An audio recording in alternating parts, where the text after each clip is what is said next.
ito ay rated SPG. Striktong patnubay at gabay ng magulang ang kailangan. Maaaring may masiselang tema, lengguwahe, karahasan, sexual, horror o droga na hindi angkop sa mga bata. Ikinagulat nga nitong si Greg Torrecampo nang biglang sumulpot ito ngang si Thea sa event ng mga Torrecampo. Doon na sana i-announce nitong si Greg Torrecampo na ipapamana niya na dito nga kay Paulo ang kumpanya at ito na ang magpapatuloy ng kanyang legacy.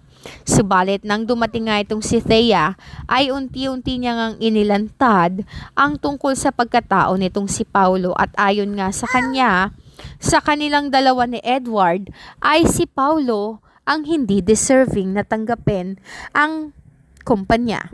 Dahil ayon sa kanya, bunga lang naman ito ng pagiging malandi nito ngang si Regina.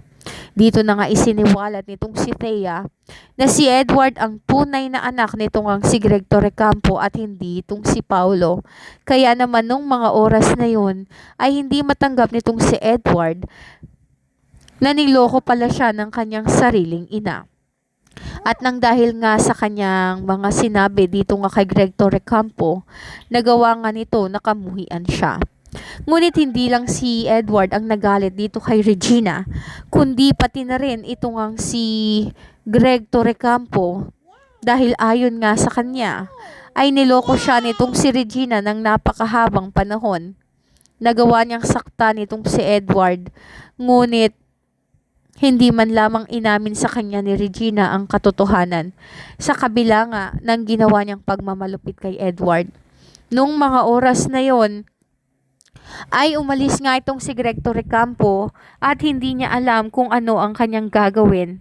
Wala na siyang mukhang mayaharap kay Edward dahil sa kabila ng pagmamahal nito sa kanya ay nagawa niya nga itong ipagtabuyan at higit sa lahat ay muntikan na ngang mamatay itong si Ashley dahil sa kagagawa nitong si Greg Torrecampo kahit nagmakaawa sa kanya si Edward.